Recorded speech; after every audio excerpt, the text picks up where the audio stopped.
Hello and welcome to clever-paws. Happy holidays!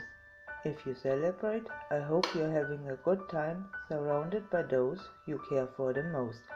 If you don't, I still hope you're doing well all the same. In this week's video, I am working on the title page of the children's book I illustrated over the summer. As usual, a list of all the materials used can be found in the description below. The story itself is centered around the holidays, so its title page makes for the perfect seasonal illustration. It also helps that this year the actual holiday and my upload day coincide. I am recording this video in advance as I am on holidays myself, visiting my family. When this video goes live, I will be holding a physical copy of the book in my hands, but obviously I can't include it in this video quite yet. If you have been around here for some time, occasionally there are videos based on the illustrations from inside the book, which are to accompany the written story. There is a playlist on my channel as well, but let me tell you about the book and introduce you to the story and its cast. Der Weihnachtsbaum, or the Christmas tree in English, is a short adventure novel a friend of my parents wrote for one of his children. Currently it's only available on German Amazon in German. The second edition is now available for purchase. I will leave a link in the description box below to the German Amazon page. This edition is fully illustrated by myself, including the book cover and the chapter headings. In the interest of full disclosure, I will be getting a small commission for every copy sold. This is also a great way to support this channel and in return own some of my illustrations in bound form. It is aimed at children of around 6 to 9 years of age, what's called young reader in Germany, but a lot of the books for that age group have relatively flat storylines. The main critique was that it does not contain enough illustrations to break up the text, which makes reading it a bit daunting. This is where I come in. My part is to create illustrations that complement the story, but also help the reader to follow it along if they not yet know some of the words. Having this as an additional challenge surely also makes it more difficult for me, as I have to capture the storytelling as well as the story. On the upshot, I can now say I contributed to childhood literacy, which is no small feat and will hopefully have a lasting impact. I am using mostly black ink and washes created from it. In the original illustrations I use the occasional drop of colored ink as well, but the book is likely to be black and white, so the values will define how well any given image reads. The second edition is now available for purchase. I will leave a link in the description box below to the German Amazon page.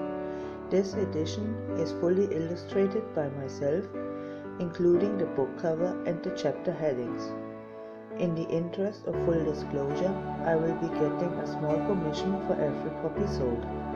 This is also a great way to support this channel and in return own some of my illustrations in bound form. The main protagonists are a group of plush animals who set out for an adventure in the magical forest. Around a week or so before Christmas, our friends wake up to the first snow of the season. Together with the younger plushies, our friends decide to make the most of it. After a snowball fight, they decide to build a snowman. In search of snowman accessories, Cassie, the dog, goes into the shed where she finds all that is needed. Later that evening, Cassie, Pops the bunny, and Brummy the teddy bear talk about the events of the day. They decide to go into the magical forest and cut a Christmas tree to surprise the young ones with it. Early the next morning, they meet at the shed where Cassie knows that all that is needed can be found. Armed with a sleigh, an axe and a rope, the three are about to make for the wood. Hobbs, always being a bit more cautious, is wearing his warm scarf. Soon the forest is within reach and the ground starts to slope down. They mount up to make the trip easier for themselves. On the way downhill, they go over a bump in the ground that throws Hobbs off the sleigh. Cassie and Romy jump off to rescue Hobbs. Meanwhile, the sleigh continues its way downhill. Hobbs himself is rolling down the slope, turning himself into a giant snowball in the process. When our friends reunite at the bottom of the valley, they find the sleigh missing and a trail of footprints where the tracks end. As they follow the tracks ever deeper into the woods, they find having to seek shelter for the night in the root cavity of a big tree. The next morning they come to a clearing and on its edge they find a small house the tracks lead towards. What a cliffhanger to end the year on. The timing wasn't deliberate, but certainly it worked out well. For more detailed videos on the storytelling itself and inside illustration, I have a playlist set up. I wanted to talk a little bit about the piece itself and also some about what I feel changed in terms of my artistic journey over the past year. When I started on the journey that is story illustrating, I wasn't sure I was ready for it. I had gotten more confident in my art, but never worked on a consecutive narrative. The closest one was the illustration of the brave little tailor I made for the YouTube Artist Collective. In terms of my approach to art, the biggest change was myself developing a sketchbook habit. Most nights before going to bed now, I'm not only doing some reading, but also work some in my sketchbook. Of course, very few of those sketches will ever develop into pieces, let alone great work, but it helps with building a foundation. It took me some time to realize that it's fully okay for a sketchbook to be messy, never to be shown in public. It's a very freeing realization. The other major change is me doing voiceover for my videos.